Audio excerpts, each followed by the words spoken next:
नमस्कार बच्चों। आज हम जो पढ़ने जा रहे हैं वो हमारा चैप्टर 1 क्लास 10 रियल नंबर का टॉपिक नंबर 2 है, रिविजिटिंग इर्रेशनल नंबर्स। ठीक है, इस टॉपिक से एक क्वेश्चन एग्जाम में आना ही आना है। ठीक है, तो देखते हैं इस टॉपिक पे क्या क्या क्वेश्चंस रहते हैं और इस टॉपिक के अंदर क्या है। सबसे पहले हम इर्रेशनल नंबर्स को समझते हैं। इर्रेशनल नंबर्स क्या होते हैं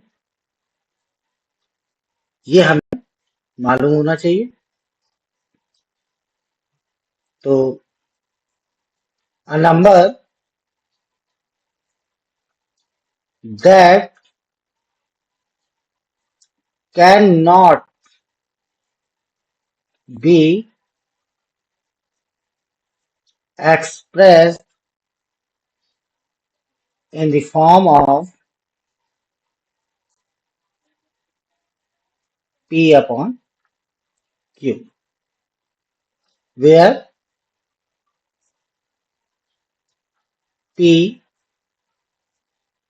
Q are integers and Q is not equal to 0। ठीक है, कहने का मतलब यह है कि जो नंबर P अपॉन Q की फॉर्म में नहीं लिखे जाते उन नंबर को हम क्या कहते हैं, irrational number is called irrational numbers. ठीक है, इससे पहले हमको पता है जो नंबर्स P अपॉन Q की फॉर्म में लिखे जाते हैं उनको हम क्या कहते हैं, रैशनल नंबर। अच्छा, इसको एग्जाम्पल से भी क्लियर कर लेते हैं। जैसे √2, ये क्या है, इर्रेशनल नंबर है। √3, ये भी एक इर्रेशनल नंबर है। √15, ये भी एक इर्रेशनल नंबर है। और नोट करने वाली बात यह है कि पाई पाई को भी हम इर्रेशनल नंबर कहते हैं। ठीक है, ये बहुत क्वेश्चन में आता है कि पाई रैशनल है कि इर्रेशनल है, तो ध्यान रखेंगे पाई क्या होता है, इर्रेशनल नंबर होता है। ठीक है, अच्छा, √2 अपॉन √3, ये भी क्या है, इर्रेशनल नंबर है। 0.10101 1011, ठीक है, 101111, ये सभी क्या है, इर्रेशनल नंबर्स हैं। ठीक है, अब हम इस सेक्शन में जो है एक थ्योरम पढ़ेंगे। थ्योरम हमारी रहती है, let P be a prime number. इस थ्योरम को ध्यान से देखेंगे क्योंकि इस थ्योरम पे ही बहुत सारे क्वेश्चन लगने हैं हमारे। ठीक है, let P be a prime number and A be a positive integer. ठीक है, थ्योरम क्या कहती है, थ्योरम कहती है कि if P divides A square then P divides A।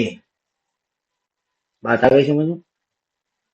कहने का मतलब यह है कि अगर P A स्क्वायर को डिवाइड कर रहा है, P A स्क्वायर को डिवाइड करता है तो P A को भी डिवाइड करेगा। यही थ्योरम है हमारी, ठीक है। अब इस थ्योरम पे बेस्ड बहुत सारे क्वेश्चन हमारे होने हैं, ठीक है।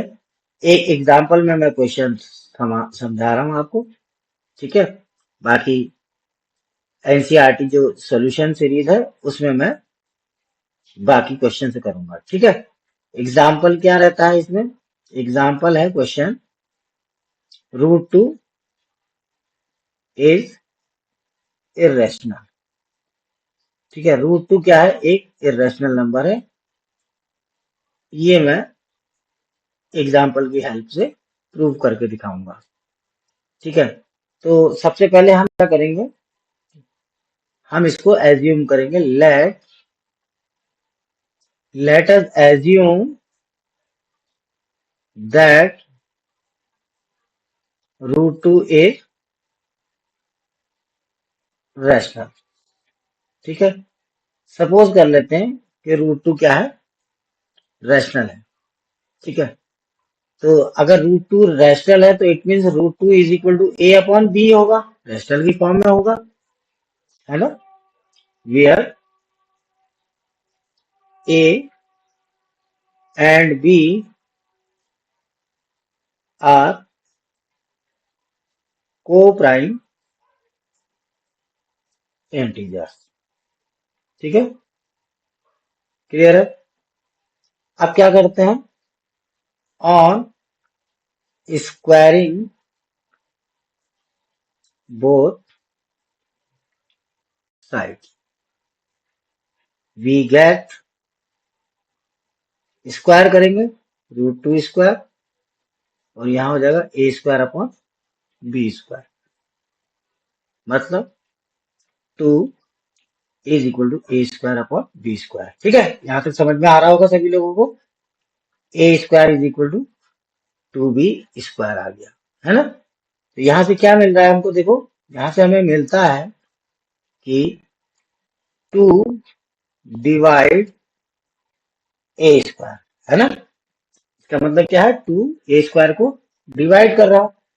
अब बाय द थ्योरम अगर ए स्क्वायर को डिवाइड कर रहा है तो 2 डिवाइड्स ए भी होगा, 2 ए को भी डिवाइड करके यहाँ पे लिख लेते हैं फ्रॉम थ्योरम 1, ठीक है।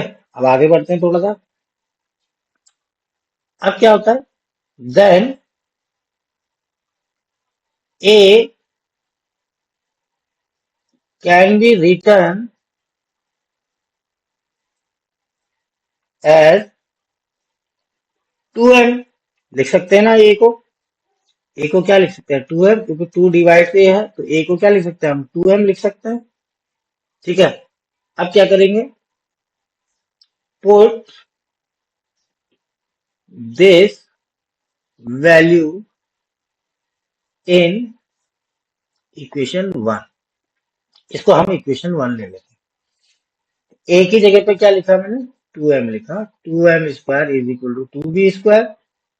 सॉल्व करेंगे, 4m square is equal to 2b square, 2 से 2 कैंसिल, यहां से क्या आ गया?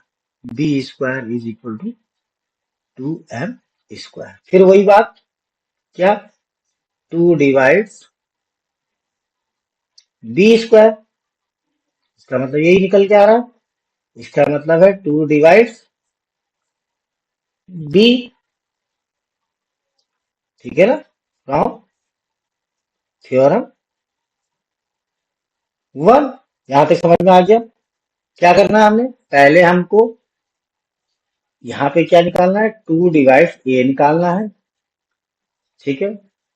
उसके बाद हमने ए को 2m ले लेना है और 2m लेने के बाद इस वैल्यू को इक्वेशन नंबर 1 में पुट कर देना है। जैसे ही इक्वेशन 1 में पुट करेंगे तो हमको b square is equal to 2m square मिल जाएगा, मतलब 2 डिवाइड्स बी, ठीक है। ये 2 स्टेप हमको बिल्कुल तैयार होने चाहिए, ठीक है। अब इसका लास्ट स्टेप पे आ रहे हैं। लास्ट स्टेप क्या कहता है?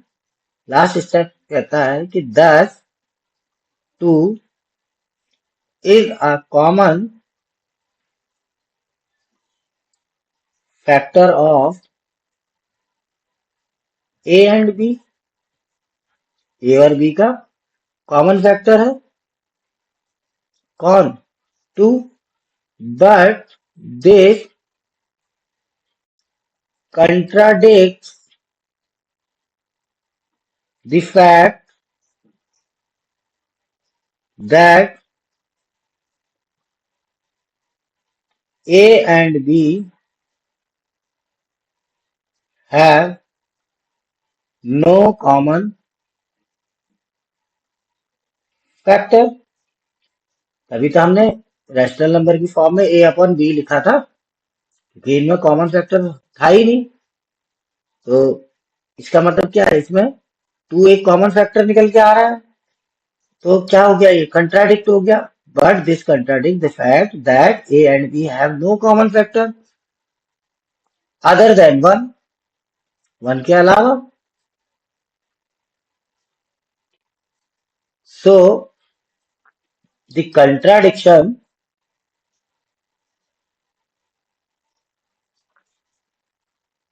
arises, क्यों हुआ कंट्राडिक्शन, बाय एज्यूमिंग, क्योंकि हमने एज्यूम किया क्या, दैट √2 एक रैशनल। तो इट मीन √2 का जो हमने एज्यूम किया कि एक रैशनल नंबर, ये हमने गलत किया। तो अगर गलत किया तो सही क्या किया, hence √2 is an irrational number. ठीक है, यही हमको प्रूव करना था। ठीक है, अगली बात समझो, हैंस प्रूव, हमें हैंस प्रूव क्या करना था कि √2 एक क्या है, इरेशनल नंबर है। तो ये बहुत ही इंपॉर्टेंट क्वेश्चन है। ठीक है, एग्जाम्पल से इसको समझने की कोशिश करेंगे। ठीक है, बाकी एनसीईआरटी सॉल्यूशन के लिए आप नेक्स्ट वीडियोस देखेंगे। ठीक है, आज के लिए इतना ही। Thank you.